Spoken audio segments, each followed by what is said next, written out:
Today we will be discussing the film, The Autopsy of Jane Doe, released in 2016. The movie starts with the local sheriff's department investigating a multiple homicide within a suburban home.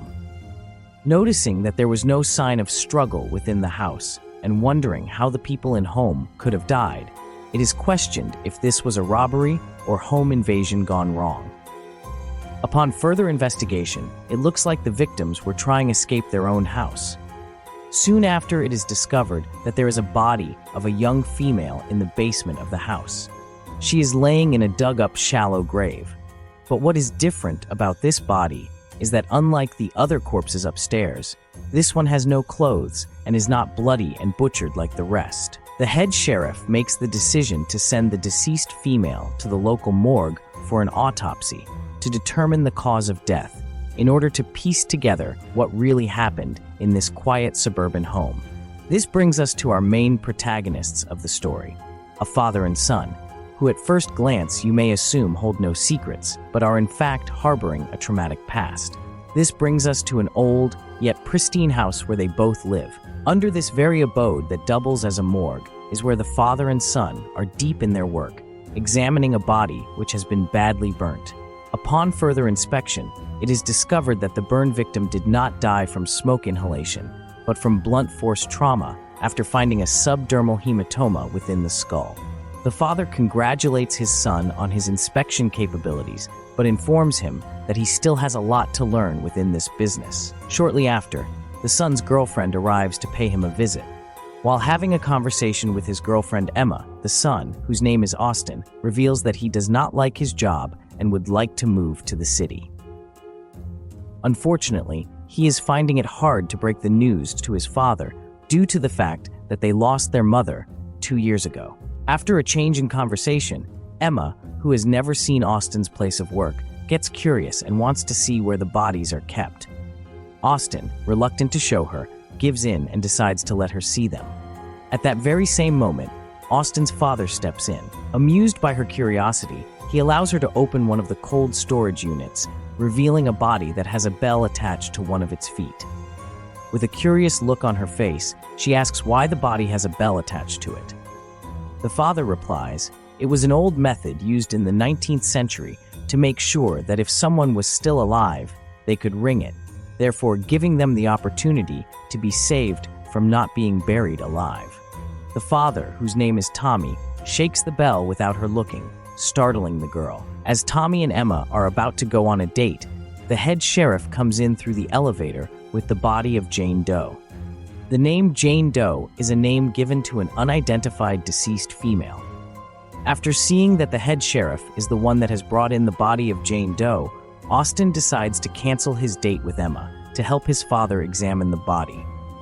He has a deep-set feeling that this autopsy could be very important due to the fact of how late the body has arrived, reassuring Emma that he will catch up with her later on. After placing Jane Doe on the examination table, the head sheriff explains his situation of how he and his department need answers of what happened due to public outcry. Unfortunately, he cannot give an accurate assessment until the autopsy is complete. Seemingly interested, Austin and Tommy get right to work, with the autopsy taking place in 4 stages.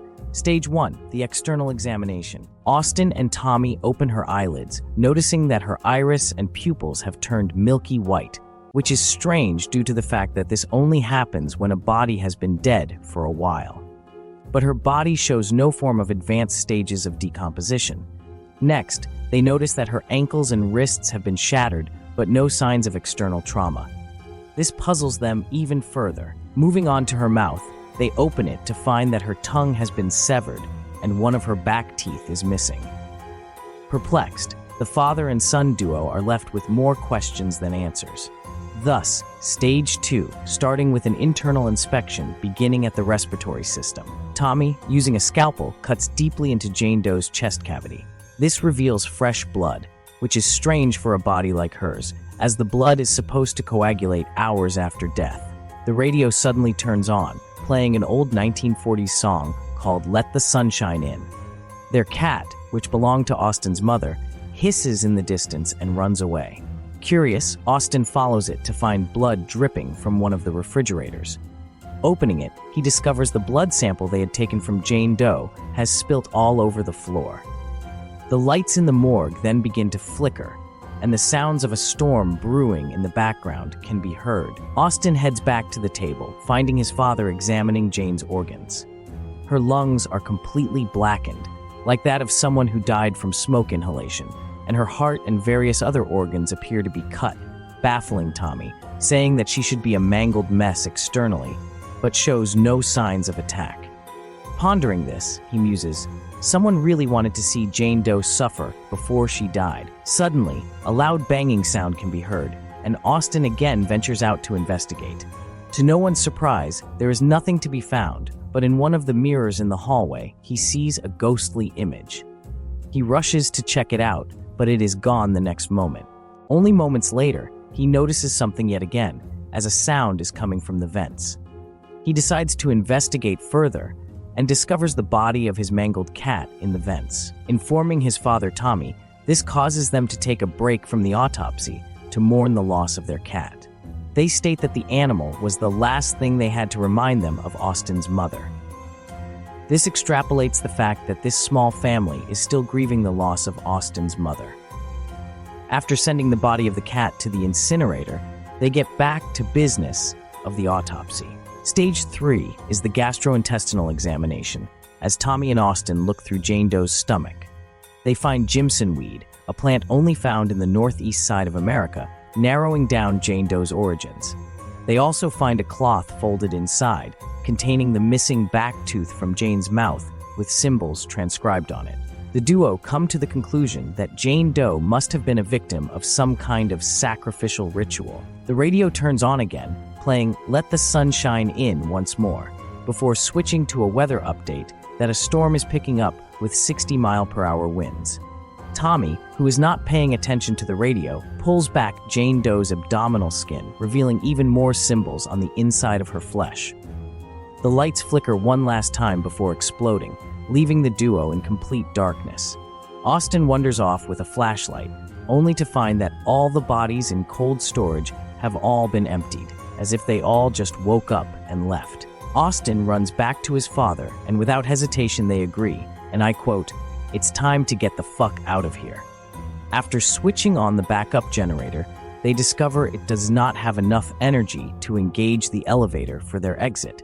With a second exit in mind, they make their way to the cellar door, only to find that a tree has fallen on top of it from the outside. Essentially trapped with no signal due to the storm, after trying to call for help using the landline, the duo starts to hear the bells of the dead, as if they are walking around within the corridors. Austin concludes that these strange happenings must be the cause of Jane Doe, but before he can finish telling his father about his theories, Tommy is yanked into the next room by an unseen force before the door slams shut. Austin rushes to break the door down and rescue his father. To his shock, he discovers him lying on the ground with symbols etched into his stomach, like Jane. Heading back into the autopsy room, they decide they must burn the body of Jane Doe in order to stop these strange and horrifying events. Dousing the body in flammable liquid and setting it on fire, it suddenly bursts into an inferno engulfing the whole room, seemingly caused by Jane. The fire burns all of the evidence that they have found on her, but yet leaves Jane's body unscathed, after Austin puts the fire out with an extinguisher. When they hear the elevator come to life, like some sort of strange miracle, the duo makes a break for it. Their bad luck continues, as the elevator dies just as the doors are about to close. The sound of bells can be heard coming towards the elevator, when Tommy, equipped with a fire axe, decides to swing it after seeing a reanimated corpse with a self-inflicted gunshot wound approaching. To his shock, he finds it is not some ghoul from the dead, but in fact, it is Emma, Austin's girlfriend, who came to check up on Austin for taking so long. This shows that Jane has the ability to play with people's minds and mental state.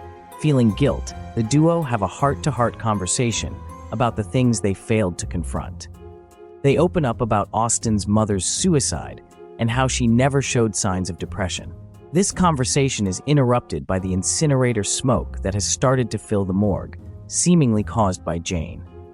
The duo decide to confront the madness and figure out what is really going on with Jane Doe. While traversing the hallways filled with smoke, Tommy and Austin hear the sound of bells, and Tommy is attacked by ghouls, which slice into his skin. Barely making it back, they decide to finish the autopsy.